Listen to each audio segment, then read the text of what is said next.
Baik, selamat datang di Sharing Komunitas. Kali ini bersama dengan anak-anak stand up Indo Balikpapan. Saya dari Tapanuli Selatan. Di belakang ada Pak Gamael. Halo, Penguasa stand up Indo Balikpapan. Baji kurus tiba-tiba narkoba. Putau.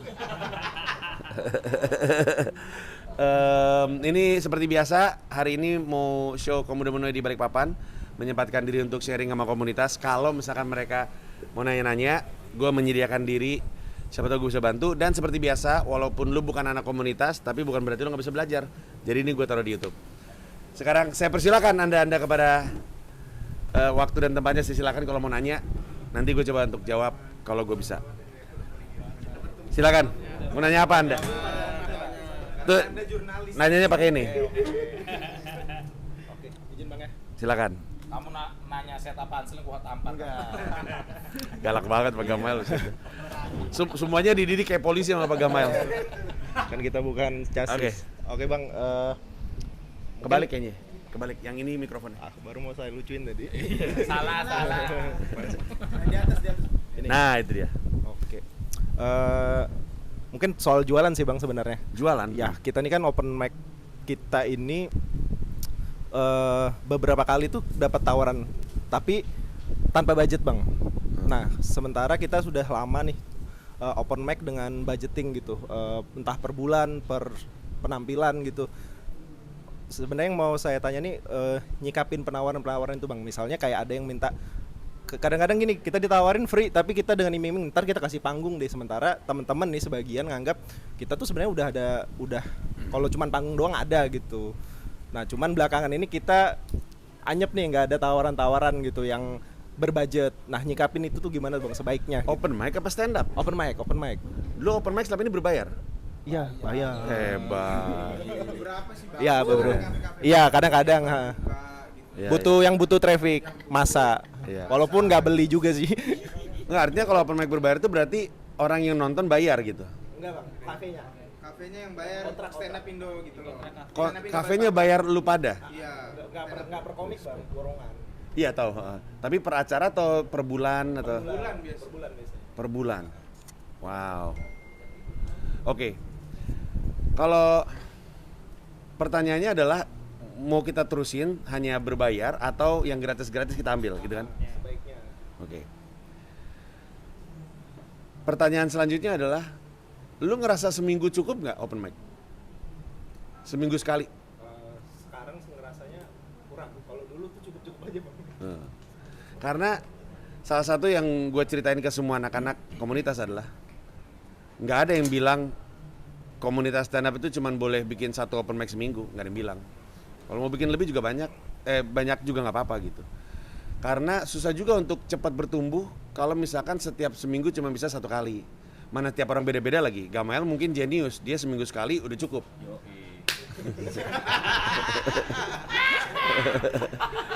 Beberapa kan ada yang butuh waktu lebih banyak supaya lebih cepat lucu kan. Nah mungkin tergantung ya, tapi mungkin kita bisa manfaatin. Ada yang mau gratis supaya kita open mic di sana karena katanya kita butuh panggung. Ya udah kita open mic aja, tapi yang lucu-lucu nggak ke sana. Yang lucu-lucu di tempat yang berbayar gitu misalnya. Karena yang lucu-lucu juga mungkin udah nggak sesering yang level-level Gamael gitulah open mic-nya gitu. Tapi yang lain-lain ini nih yang butuh panggung, ya udah manfaatin aja. Karena enak banget tau kalau misalkan lu ada di sebuah kota yang open mic-nya sering gitu. Misalnya setiap hari bagus atau malah sehari beberapa kali gitu. Nah tentu jauh banget ya untuk bisa ngebayang satu hari bisa ada beberapa open mic. Tapi kalau misalnya lu bertanya apakah hanya boleh satu kali seminggu, enggak juga sebenarnya. Jadi kalau gue usul, karena gue selalu pro sebanyak-banyaknya panggung, ambil aja. Tapi nggak semuanya lu kirim ke sana. Terus kalau misalnya dia nanya, kok yang si Gamael kok nggak pernah open mic di sini? Nggak beda, Gamael mah datangnya ke sana soalnya dia solid gitu. Kalau mau bayar gitu misalnya. Jadi gimana jualannya aja. Kayak kalau kita mau masuk ke pasar baru kan sampling. Sampel aja. Kalau dia udah kemakan dan dia mau lebih, ya boleh tapi bayar gitu. Misalkan di Balikpapan yang paling solid ada berapa orang kira-kira rata-rata? Hampir semua sih bang. Anjir. Emang beda. Nah, tapi Tapi kalau misalnya emang ada beberapa dan ada banyak, ya udah kita manfaatin aja. Toh di sisi lain stand up Indo Balikpapan juga butuh untuk ketemu sama sebanyak-banyaknya orang supaya nambah terus anggotanya gitu, biar nggak dia lagi gitu misalnya. Ya udah kemana-mana aja. Nanti ketika dia mulai suka, terus dia pengen yang lebih lucu lagi, ya boleh. Tapi bayarlah gitu. Kayak yang waktu itu juga si Pak Gamael dan yang lain kesana karena mereka bayar. Gitu. Itu sih usul gue. Menjawab? Oke, yang lain ada yang mau nanya? Aku bang. Silakan. Gamael masuk kamera nih. Oke. Kenapa? Sudah bang ya. Jadi gini bang, permasalahan di komunitas ini ada yang baru lagi bang. Ada. Jadi teman-teman itu ngerasa kalau di stand up tidak ada duitnya, akhirnya dia keluar stand up untuk beralih jadi konten kreator. Nggak masalah dong, Ya, nggak nggak masalah bang sejauh itu. Cuma yang jadi feedback ke aku itu ngerasa gini bang, ngejelekin komunitasnya karena nggak ada duit. Tapi begitu ada job stand up, diambil juga bang. Nah orang-orang Namanya siapa orang ini? ada itu. Gosip. Saya juga. Oke. Terus. Jadi pertanyaannya apa? Nah pertanyaannya adalah kalau saya menyikapinya memang ngeblok bang. Aku nggak tahu ini benar apa enggak apa yang aku lakuin. Tapi yang aku jelas, aku nggak suka dengan caranya. Kadang aku langsung negur dia. Anda bukannya polisi, tembak aja. Sambung. Ya, terus begitu. Nah itu bang, itu permasalahan pertama. Yang kedua adalah masih pengen tahu sih strateginya Bang Panji sendiri untuk gimana sih cara berjualannya gini. Nah yang katanya si Rahman tadi, teknik penjualan itu memang kita berlakukan sudah setahun ini ya. Nah jadi kita sistemnya adalah open mic, 3 kali open mic dan 1 kali mini show di tempatnya itu. Kita dalam proposalnya seperti itu kerjasamanya. Nah seperti itu. Terus permasalahannya adalah harga kita ini gimana ya? Kita mau meng-up gitu nah Bang Panji. Gimana strateginya itu gitu. Oke, baik. Terima kasih Gamael dengan gosip yang menarik sekali. Jadi masalahnya adalah ada orang ninggalin tadinya di stand up, terus ninggalin stand up karena nggak ngerasa ada duitnya, jadi konten kreator. Jadi konten kreator. Ketika jadi konten kreator yang diomongin adalah stand up nggak ada duitnya. Nggak ada duitnya. Sekalinya ada duitnya diambil juga. Nah terus kita mesti sikapi seperti apa? Kalau menurut gue nggak usah disikapin, biarin aja. Kenapa sih? Maksud gue itu tuh kecil loh, itu kecil. Nanti akan ada hal-hal lebih aneh-aneh lagi. Ntar di depan lu ngomongnya baik, di luar ngomongnya jelek soal komunitas. Tadinya 1 orang tiba-tiba jadi 8. Udah mulai progres ke sana tuh. Iya, jadi gini, maksud gue di bisnis ada ungkapan kayak gini. Gunakan potensi terbaik lu untuk memaksimalkan, gunakan aset terbaik lu untuk memaksimalkan potensi. Kalau aset terbaik lu gunakan untuk menyelesaikan masalah, lu nya nggak maju-maju karena ngerem mulu kesini. Gue ulang ya, gunakan aset terbaik lu, tenaga lu, waktu lu, kemampuan lu untuk ngegenjot potensi. Ada peluang-peluang sikat, ketimbang sibuk ngurusin masalah. Taruh orang lain aja deh untuk ngurusin masalah. Tapi orang-orang terbaiknya fokus sama peluang-peluang yang lu bisa capai. Nah orang ini, gue hidup nggak cukup lama, tapi gue tahu nggak ada yang bisa diapa-apain dari orang kayak gini. Ya biarin aja, selalu ada orang yang kayak tai itu ada mulu. Bener deh di mana-mana. Kita mau omongin satu sembuh, nanti ada lagi. Tahun ini selama 4 tahun ke depan nggak ada, nanti tahun ke-6 muncul lagi orang yang kayak gitu. Ngapain dipikirin? Udah kita tahu apa yang terbaik untuk kita. Kita mungkin kita terganggu sama anggapan bahwa ngapain stand up nggak ada duitnya gitu. Mungkin kita khawatir sama itu. Ya kita jawab aja bang, bener ada duitnya atau enggak. Kalau ada duitnya, apa ngaruhnya fitnah orang ini gitu. 1 juta kebohongan tidak akan mengubah kebenaran. Mau 1 juta orang bilang titiknya Panji bercabang 2, nggak akan tiba-tiba bercabang 2 kan kalau emang enggak. Ngerti gak maksud gue? Santai aja. Enggak anjing. Titik gue nggak bercabang 2 gitu. Ngerti gak maksud gue? 1 Indonesia bilang Panji titiknya bercabang 2. Mau 1 Indonesia ngomong kayak gitu kan nggak mungkin tiba-tiba beneran lagi bercabang 2. Ngerti maksud gue? Nah jadi apa ngaruhnya kalau ada orang yang bilang stand up nggak ada duitnya? Kecuali lu sebenarnya insecure karena emang nggak ada duitnya. Itu hal yang berbeda. Tapi kalau lu secure ada kok duitnya, ya udah santai aja. Mungkin kita belum ngerasain. Tapi banyak yang udah ngerasain duitnya stand up misalnya. Ya berarti kita fokus memaksimalkan aset kita untuk dapetin potensi-potensi duitnya daripada sibuk mikirin yang ini. Dengki itu nggak ada manfaatnya, tinggalin aja dah. Entah kita dengki ke dia atau dia dengki ke kita. Itu moga-moga ngejawab ya. Amin. Ya. Plus percaya sama gue, akan ada juga orang dari meja ini yang kayak gitu juga suatu hari nanti. Hawa-hawanya sih Toda. Soal jualan ya, lu mau naikin harga ya Gamail maksudnya? Iya benar-benar bang. Harga naik, biasanya ini kita teori ekonomi basic aja ya. Iya, iya. Harga naik karena demand-nya tinggi, ketersediaannya kurang. Itu harga naik tuh. Jualan asbak, harganya 10.000. Waktu asbaknya nggak laku, ya 10.000 nggak apa-apa. Lama-lama yang minta banyak, asbaknya segitu-segitu doang. Ya udah kita naikin harganya. Sama, lu juga kayak gitu. Kalau lu mau naikin harga boleh, tapi lu mesti ngasih alasan kenapa harganya naik. Karena kalau alasannya dan nggak bisa dari lu, harus dia juga ngerasa. Kalau dia ngerasa, baru enak untuk naikin harga. Tapi kalau dia nggak ngerasa, susah untuk naikin harga.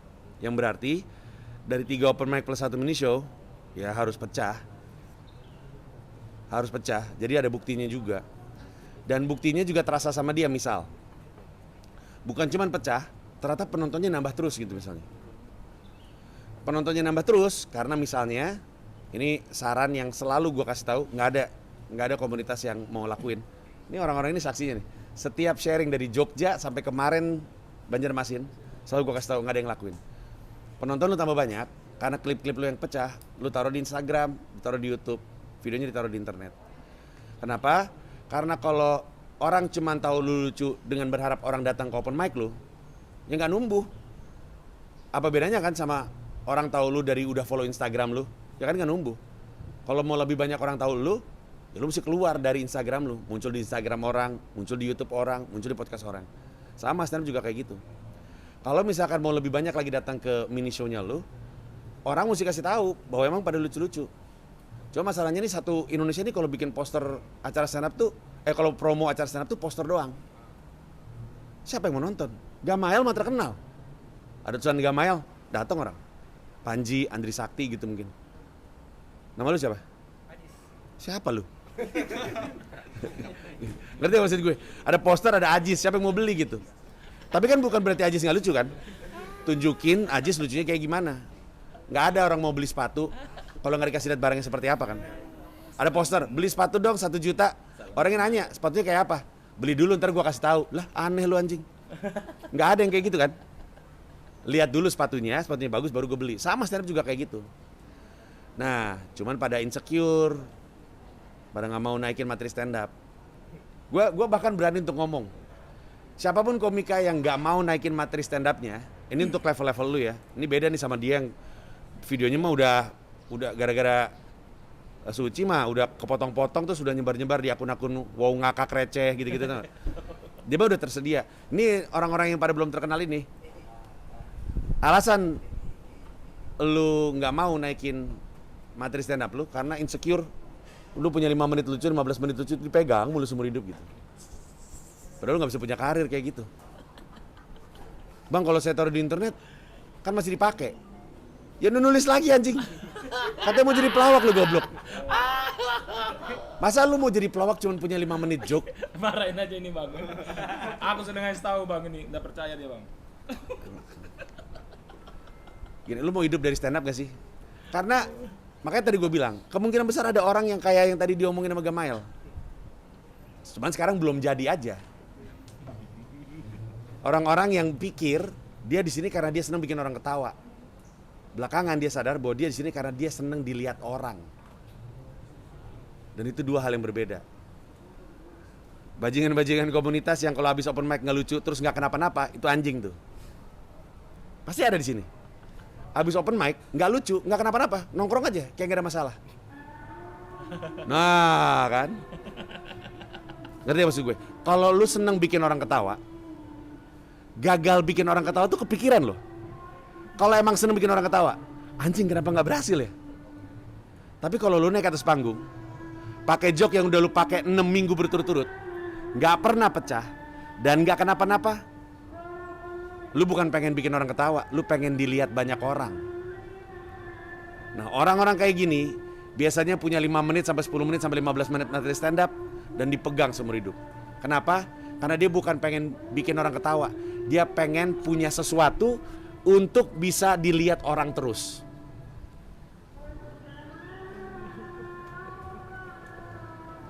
Langsung suram muka-mukanya, lihat, langsung suram muka-mukanya.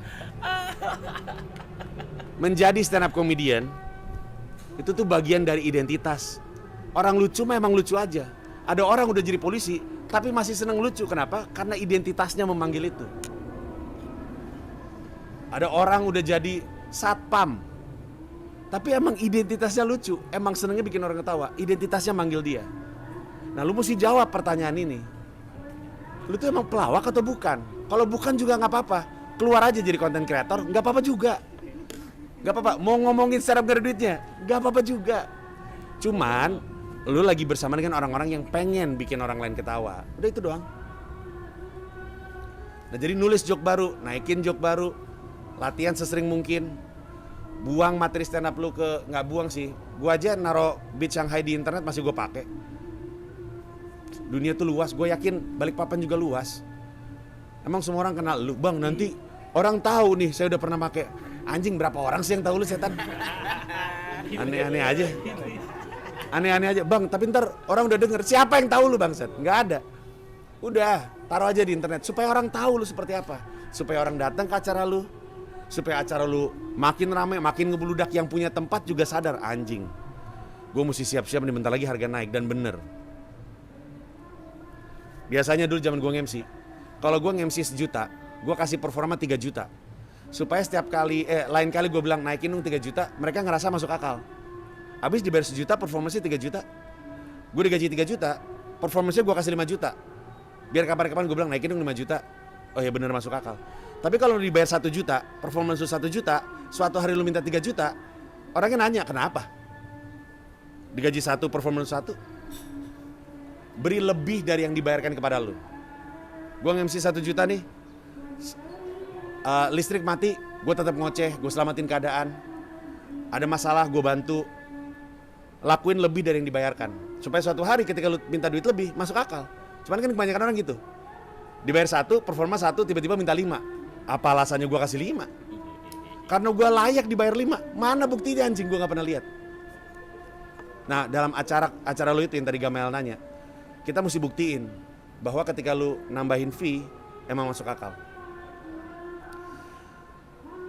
Terjawab Pak Kamal? Siap. Berarti Ya. itu secara nggak langsung yang abang bilang itu setiap performer harus yang kayak selebih itu bang ya? Maksudnya? Kan abang bilang yang kayak pembayaran itu misalnya dibayar 1 juta jadi Ngasihnya lebih dari 3 juta, berarti setiap kita performer jadi nampil gitu harus selebih itu, memang semaksimal itu ya kan bang? Iya, harus melebihi ekspektasi dia. Karena kadang-kadang dia ada bayangan kan, ya gue bayar 1 juta sih, gue nggak ngarep Gamael gitu misalnya. Tapi kalau dilihat, lucu juga nih orang, kepake lagi loh. Makanya kan gue pernah bilang, jangan sia-siain setiap 5 menit kesempatan ini diberikan kepada lu nggak tahu. Tiba-tiba yang nonton ada orang yang penting. Ya. Ada lagi mau nanya?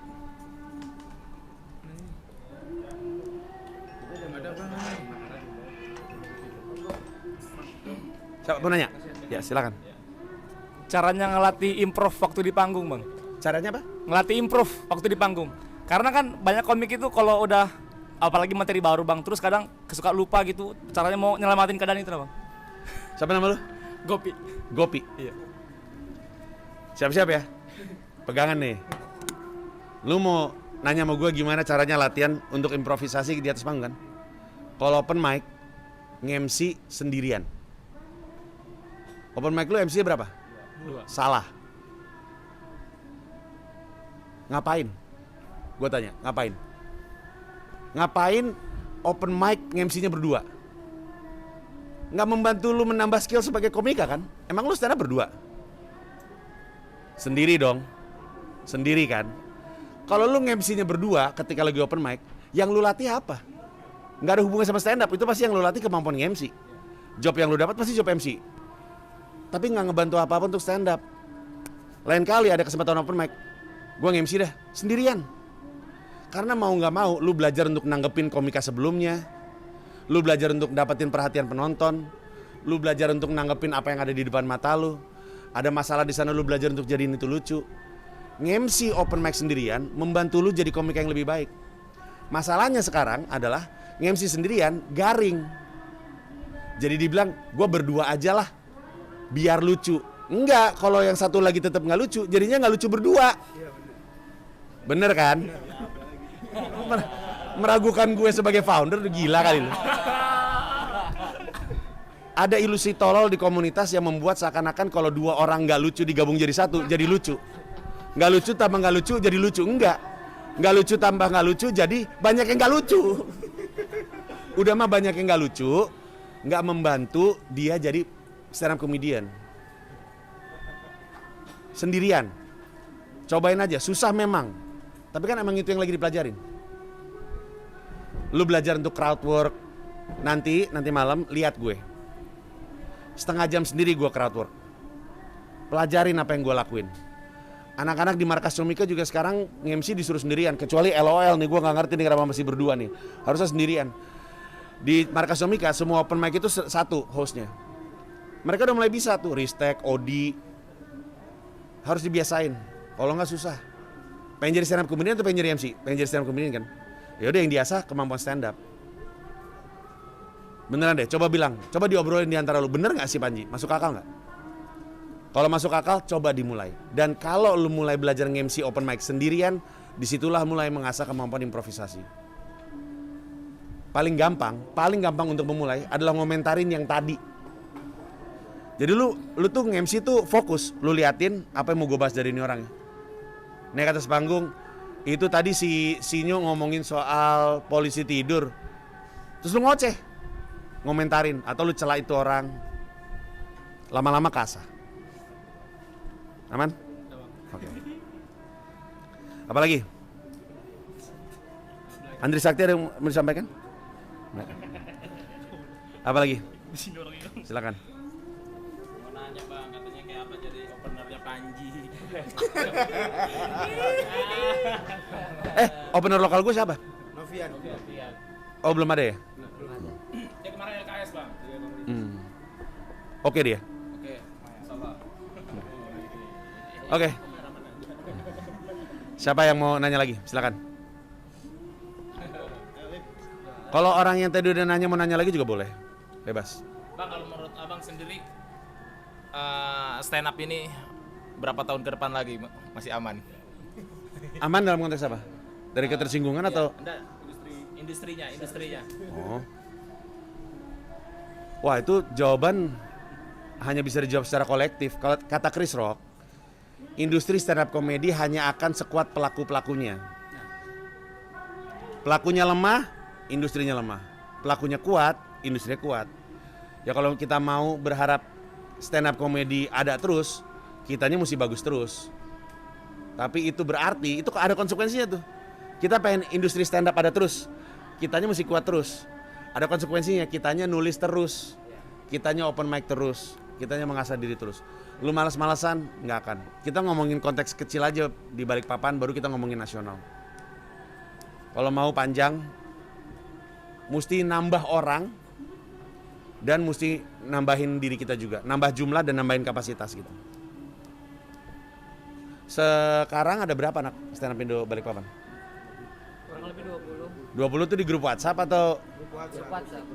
Kan ada stand up Indo WhatsApp tuh yang cuma ada di grup WhatsApp nggak pernah nongol. Kalau itu langsung, nah itu tuh bang mau saya tanya juga tuh.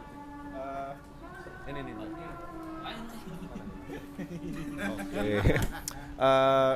Di komunitas itu apakah tadi kan ada Bang Panji bilang stand up Indo WhatsApp gitu bang. apakah misalnya nih di dalam sebuah komunitas tuh harus kita kan ada rules nih bang, 3 kali nggak open mic out. Nggak, itu rules saja sebenarnya. Prakteknya nggak Ya, jalan-jalan. kejumatan, kata Andri Sakti, kejumatan. Nggak jalan-jalan banget juga.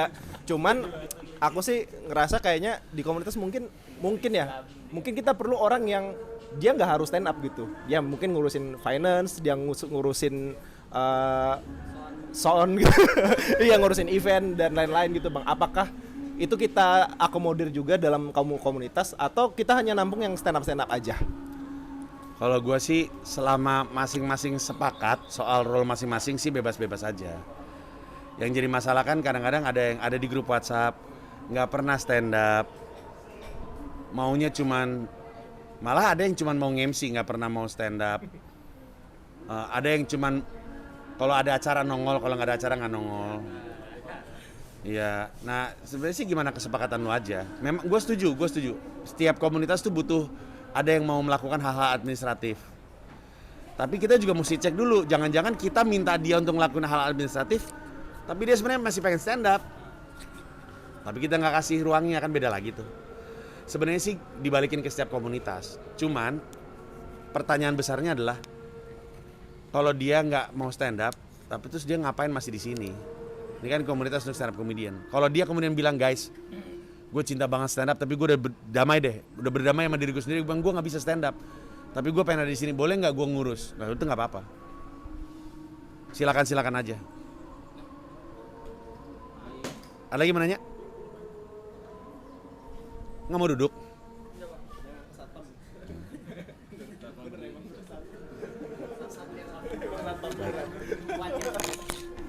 Ada lagi mau nanya? Silakan. Kayaknya kita masih ada waktu 5 menit. 5 menit ya? Mau nanya soal ini sih bang, kalau abang sendiri sebagai stand up comedian untuk ngelatih sense of humornya abang, selain untuk menonton komika atau stand up comedian, abang sendiri untuk ngelatihnya itu gimana? Itu yang pertama. Sama yang kedua itu mungkin kan ada beberapa teman-teman komika daerah ini yang ingin gitu masuk TV atau YouTube. Menurut abang, komedi kita sebagai stand up comedian ini harus ngikutin komedi TV atau tetap menjadi stand up comedian itu sih bang? Karena beberapa kan ada yang menganggap komedi TV itu seperti ini, komedi stand up comedian itu seperti ini. Yang komedi TV itu kayak apa maksudnya? Pernah sharing sih bang sama teman, katanya kayaknya stand up comedian itu ada beberapa yang komedi kita bisa nggak diterima TV atau segala macam, jadi menuju ke komedinya TV itu sendiri. Maksudnya clean? Kenapa? Komedi TV itu maksudnya clean atau gimana? Iya, segala macam itulah, atau peraturan TV itu sendiri gitu loh. Iya. Oke, pertama soal sense of humor ya. Gua rasa sih selera, apapun itu selera, itu sangat berpengaruh sama lingkungan dan apa yang kita serap. Udah gitu doang. Lu pengen selera fashionnya baik, ya lu nongkrong dengan lingkungan yang punya selera fashion yang menurut lu oke. Lu ngelihat nih, asik nih orang-orang ini selera fashionnya, lu gabung sama mereka, nanti akan kebentuk. Atau lu baca, nonton, dan mengkonsumsi apa yang ngarah ke sana.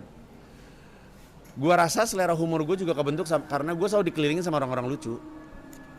Plus gue juga nggak takut ngelempar punchline. Ini apalagi rombongan tur ini, nggak bisa serius. Baru masuk kamar aja di grup WhatsApp udah bercanda mulu kerjanya. Ini belum apa-apa udah tidur di bathtub. Nih, lucu-lucuan aja, orang mah ngelempar joke aja dan nggak takut untuk ngelempar joke gitu. Nanti lu kaget, lu nonton set gue, kaget lu denger joke gue. Gue mah ngelempar segala macam joke gue. Nanti lu nonton, waduh, kok gitu. Karena gue bukan, kan kita pengen bikin orang ketawa ya, bukan pengen kelihatan keren. Ya lucu aja, lempar aja gitu kan. Nah itu soal selera humor. Terus yang kedua lu nanya soal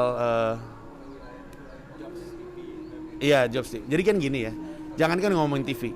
Prinsip seorang stand up comedian yang harus dipegang itu adalah jangan nabrakin panggung.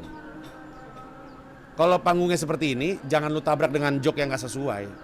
Kita tuh selalu ngebaca panggungnya kayak gimana, joke yang cocok apa ya. Lu manggung di depan anak madrasah, bawain materi stand up ewe kan mungkin cocok sih, tapi lingkungan gurunya nggak suka gitu. Intinya kan lu tetap harus ngeraba, termasuk TV.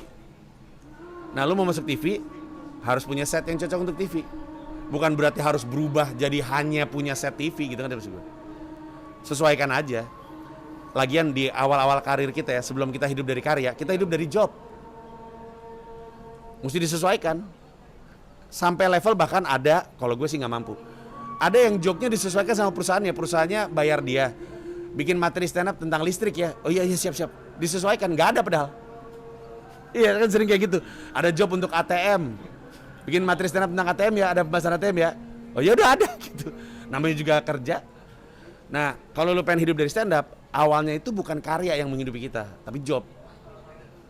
Nah, job banyak. Ada yang di bis.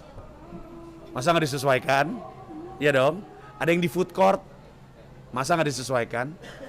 Ada yang di TV. Masa nggak disesuaikan? Jadi selalu punya set clean untuk korporat, untuk TV. Tapi ya tetap punya materi-materi yang lu lempar di acara-acara off air, di pertunjukan-pertunjukan spesial. Karena nanti setelah kemudian lu hidup dari job, syukur-syukur lu punya duit untuk kemudian bisa mulai bikin karya. Karena karya pertama lu kemungkinan besar banyak perjuangan duit lu sendiri, hasil nabung gitu. Iya sih ada penjualan tiket, tapi ntar ada boncos-boncos dikit. Tapi namanya juga spesial pertama kan. Nanti bikin lagi spesial kedua. Kalau nggak ada spesial pertama nggak akan ada yang selanjutnya soalnya. Ya udah, habis itu tumbuh. Di Comika, kami punya keyakinan itu seorang stand up comedian baru bisa mulai ngerasain duit dari spesialnya setelah spesial keempat. Baru kerasa tuh. Baru duitnya, nah ini duit nih. Tapi butuh waktu. Spesial keempat baru kayak gitu. Kenapa? Karena berapapun lu mulai dari 80, misalkan lu mulai dari 80 kali 2 berapa? 160. 160 dikali 2, anggaplah 300 berapa? 320 dikali 2 udah tembus 500 kan? Nah, pertunjukan dengan level penonton 500, itu secara besaran ekonomi itu udah lumayan itu. Habis itu nanti dari 500 lu naikin ke 1000, pertama-tama ya, masih sedikit sekali komika yang spesialnya di atas 1000. Di bawah 5 kayaknya. Gue, Ernest, Radit, Adriano Kalbi. Siapa? Musidik 400. Masih dikit. Nah tapi itu berarti kalau kita tahu bahwa baru spesial keempat kita mulai ngerasain duit, berarti kan kita nggak bisa hidup dengan 15 menit materi stand up tadi kan. Harus nulis terus. Kejawab? Intinya nulis terus. Lu tembak-tembakin aja palanya. Di Sambo. Enggak. Ya pakai paintball. Biar memar. Nggak bisa bang, dia muridnya Jindan. Aduh.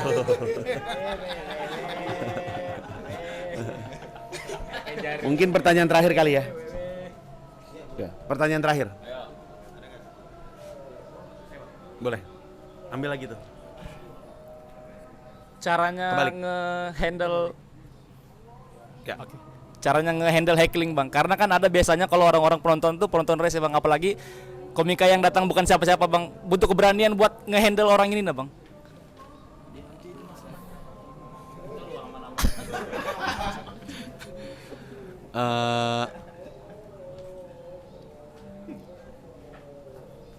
Yang ada setiap jokes kita ngelempar nyaut langsung Iya. nyamber. Ya, tapi tadi dia ngomong ada satu kata spesifik yang menarik. Lu bilang gimana caranya nge-handle heckler? Terus apa lu bilang? Siapa-siapa, bukan siapa-siapa. Dari orang yang bukan siapa-siapa bang. Dari orang yang bukan siapa-siapa. Pertama-tama, menurut gua ya, karena kulturnya Indonesia tuh beda, gua sadari. Kalau kita tarik mundur, hampir semua kesenian panggung kita itu nggak berjarak, bukan kesenian panggung. Live performance artnya Indonesia, setiap suku itu tuh ngeleburin jarak antara yang nonton dengan yang manggung. Coba lu pikirin baik-baik. Lenong tuh selalu ada saut-sautan, mob malah berkeliling. Bahkan tarik kecak pun juga gitu kan. Jadi live performance art Indonesia tuh emang dari dulu secara tradisi tuh ngeleburin yang nonton sama yang manggung. Aspek interaksinya tinggi. Di Amerika nggak kayak gitu.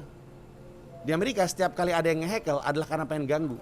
Di Indonesia setiap kali ada yang nge-heckle, beberapa di antaranya adalah karena ingin jadi bagian dari pertunjukan.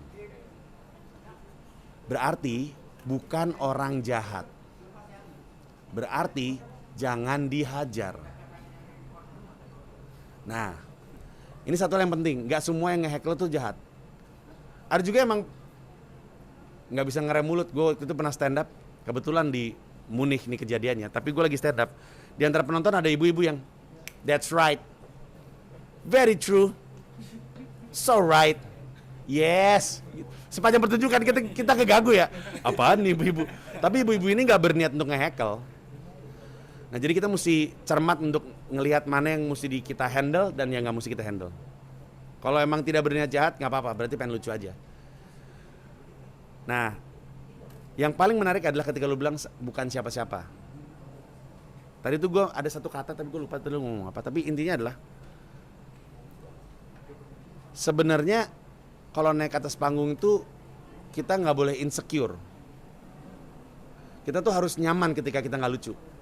Misalkan kita stand up nggak lucu terus bilang nggak lucu lo gitu. Kadang-kadang kan kita terganggu tuh. Sebagai stand up comedian nggak boleh insecure. Nggak suka diketawain. Menurut gue ya, ini menurut gue. Karena dengan itu kemudian baru lu jadi bisa membalas dengan tenang. Kalau lu emosional nggak bisa lu balas nih heckler. Itu salah satu syarat menghandle heckler. Tenang. Kalau lu emosional, yang keluar jelek. Kalau lu tenang, lu bisa bikin itu jadi lucu. Oke Rengga contohnya. Kalau dia tenang dikit aja, itu lucu tuh sebenarnya. Sebenarnya ujungnya lucu. Orangnya ditarik atas panggung, nggak bisa ngelawak kan. Sebenarnya lucu itu. Cuman si goblok, sini main kita, ayo sini. Cuma cara ngomongnya aja nggak enak. Seandainya dia tenang, dari tadi ngoceh mulu nih, tarik atas panggung apa? Ngomong sama penonton yang lain, beda pasti. Katanya gue nggak lucu, maaf ya, nggak lucu ya gue ya. Kalau penonton teriak iya gitu, katanya kayaknya dia bisa deh lucu deh, ayo sini. Beda loh. Ujungnya sama padahal. Narik dia ke atas panggung, suruh dia stand up, dia nggak bisa stand up, dia jadi bahan tertawaan. Tapi emang harus tenang, nggak boleh insecure. Apalagi justru ya menurut gue, kalau lu tahu lu belum terkenal, nggak apa-apa, humble aja. Emang gue masih belum lucu, tenang aja. Hanya dengan kalau lu tenang lu bisa nge-handle heckler. Nah sisanya tuh sebenarnya ada banyak lah yang bisa di teknik-teknik turunannya ada. Kalau soal apa yang mesti dibalas, lu coba buka pecahkan.com deh, yang gratis banyak tuh, video, audio, teks tuh banyak di pecahkan.com. Salah satunya adalah nyiapin beat spesifik untuk nge-handle heckler. Yang paling klasik punya gue adalah siapa sih ini dari tadi nongol-nongol mulu? Enggak, misalkan ada orang yang ngoceh mulu nggak berhenti ngomong, gue bilang siapa sih yang habis berak kagak disiram tainya nongol-nongol mulu gitu. Ketawa kan karena lucu, karena orang tahu kan tai yang disiram nongol-nongol mulu. Nah, karena dia ngoceh mulu, gue bilang tadi siapa sih yang berak kagak disiram tainya nongol mulu, ketawa gitu. Dianya digituin tenang. Gue ada 2 sampai 3 yang kayak gitu-gitu. Sebaiknya lu punya begituan juga. Tapi sekali lagi harus cukup tenang untuk menyadari ini orang mau jahat atau enggak. Kalau enggak, diemin aja, asikin aja. Kalau jahat baru lawan dengan yang kayak gitu-gitu. Kalau nggak tenang nanti jadinya marah. Kalau jadinya marah, acara jadi awkward. Acara jadi awkward, susah untuk menangin ketawanya lagi. Gitu. Kejawab? Oke kalau gitu. Terima kasih banyak. Maaf waktunya tidak bisa lama-lama karena saya mesti manggung nanti malam. Badanin materi ya Bang. Betul. Saya memang selalu seperti itu orangnya. Gila saya memang. Kalau setiap nampil masih muntah nggak Bang? Nggak pernah muntah dari awal. Mual-mual gitu atau deg-degan apa? Nervousnya bang, nervousnya abang gimana? Kalau spesial enggak sih? Nah, ya. Kalau spesial enggak. Ketenangan manggung terutama setelah spesial pertama ya. Spesial pertama mah pastilah. Tapi ketenangan yang datang ketika manggung di spesial adalah dengan kesadaran bahwa orang udah bayar untuk nonton gue. Kapan-kapan lu akan menyadari, insya Allah. Kapan-kapan lu akan tahu bahwa nggak ada yang ngalahin ketawa orang yang datang bayar untuk nonton lu. Bukan bayar untuk nonton rame-rame, bayar untuk nonton lu. Beda.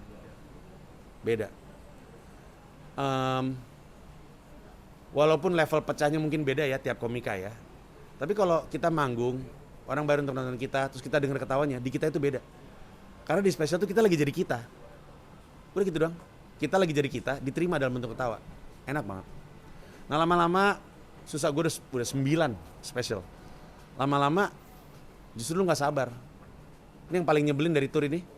adalah waktu yang harus gue lewatin dari panggung ke panggung. Di panggungnya mah enak, sisanya nggak enak banget. Bangun pagi, naik bis, capek lah. Tapi di panggungnya enak banget. Enak banget. Radit pernah nanya waktu itu, ini sebelum dia tur cerita masa kecilku. Dia nanya, kata lu tur capek, terus ngapain tur? Gue bilang karena imbalan di panggungnya luar biasa. Ya. Makasih ya. Makasih banyak semuanya. Sukses terus dan semoga nanti malam kita bisa membuat Balikpapan terhibur. Thank you. Bye-bye semuanya.